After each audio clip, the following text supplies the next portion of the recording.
ഇതിപ്പം വിമർശിക്കാത്ത എതിർക്കാത്ത ആളുകളില്ല എന്നാണല്ലോ നമുക്ക് തോന്നുക. ഇന്ത്യയും റഷ്യയൊക്കെ അതിശക്തമായിട്ടുള്ള ഭാഷയിലാണ് വിമർശിച്ചിരിക്കുന്നത്.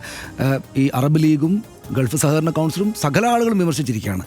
എന്തിന് ഇസ്രയേലിൽ തന്നെ അവരുടെ ഏറ്റവും പ്രധാനപ്പെട്ട പത്രം ഹാരറ്റ്സ് ഇന്ന് എഡിറ്റോറിയൽ എഴുതി എങ്ങനെയാണ്: Israel's attack on Hamas chiefs in Doha is death sentence for the hostages എന്നാണ്.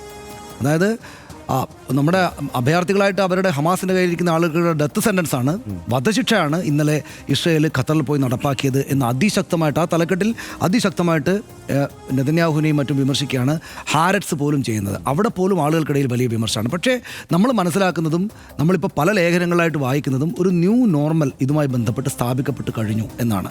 നിങ്ങൾ സകലമാന ആളുകളും എതിർത്താലും ഇതിങ്ങനെ തന്നെ തീരൂ. അതായത് ഇത് അവസാനിക്കുകയില്ല.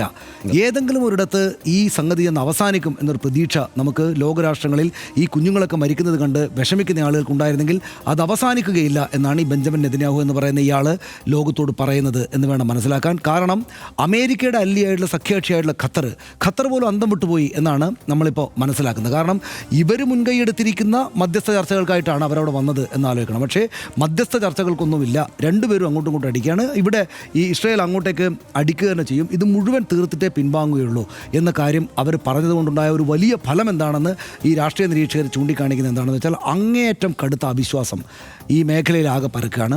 ഇസ്രയേലിനെ ഒരു തരത്തിലും കുടിച്ച വെള്ളത്തിൽ വിശ്വസിക്കരുതെന്ന് പറയില്ലേ, അതുപോലെ വിശ്വസിക്കരുത് എന്ന ഫീല് സകല സ്ഥലത്തേക്കും വരികയാണ്. ഇതിൻ്റെ ഒരു പ്രധാനപ്പെട്ട കാര്യം കുറേ ദിവസങ്ങൾക്ക് മുമ്പ് നമ്മൾ രണ്ടുപേരും സംസാരിച്ചപ്പോൾ നമ്മളോട് പറഞ്ഞിരുന്നു. അതായത് നമ്മളുടെ പരിമിതമായിട്ടുള്ള ഈ അറിവും വിവരങ്ങളും വെച്ചിട്ട് തന്നെ നമ്മൾ പറഞ്ഞിരുന്നു. അതായത് ഇത് ഇവിടം കൊണ്ട് തീരുകയില്ല, ഇത് ഈ അവസാനം വരെയും കാണുക എന്ന ഒരു ഭ്രാന്തൻ ചിന്തയുമായിട്ട് പോവുകയാണ് ഈ ബെഞ്ചമിൻ നെതന്യാഹു എന്ന്. ഇത് എന്തുകൊണ്ട് നമ്മൾ കഴിഞ്ഞ ദിവസം പറഞ്ഞാണ് എന്തുകൊണ്ട് ഇസ്രായേലിനെ തെമ്മാടി രാഷ്ട്രമെന്ന് വിളിക്കുന്നു എന്നതിന് ഓരോ ദിവസവും തെളിവ് മുന്നിലേക്ക് വെച്ച് കൊണ്ടിരിക്കുകയാണ് ഇവർ ചെയ്യുന്നത്. ഇത് അങ്ങനെ നെതന്യാഹുവിന് തീർക്കാൻ പറ്റുമോ? ഒരു ജനതയെ ആകപ്പാടെ തീർത്തിട്ട്, ഹമാസിനെ എന്നൊന്നുമല്ല ഇവരിപ്പോൾ പറയുന്നത്, ഒരു ജനതയെ മുഴുവനായിട്ട് തീർക്കുക എന്നത് സാധിക്കുമോ എന്ന് ചോദിച്ചാൽ എങ്ങനെയാണ് സാധിക്കുക ഹർഷ? എല്ലാ കാലത്തും നമ്മൾ ചരിത്രത്തിലേക്ക് നോക്കുക, അങ്ങനെയാണെങ്കിൽ ഇവരുടെ തന്നെയും ഈ ജൂതന്മാർ തന്നെയും ഇസ്രായേൽ ഇപ്പോൾ താമസിക്കുന്ന ആളുകളുടെ രക്ഷിതാക്കൾ തന്നെയും ഇല്ലാതായി പോകേണ്ടതാണല്ലോ.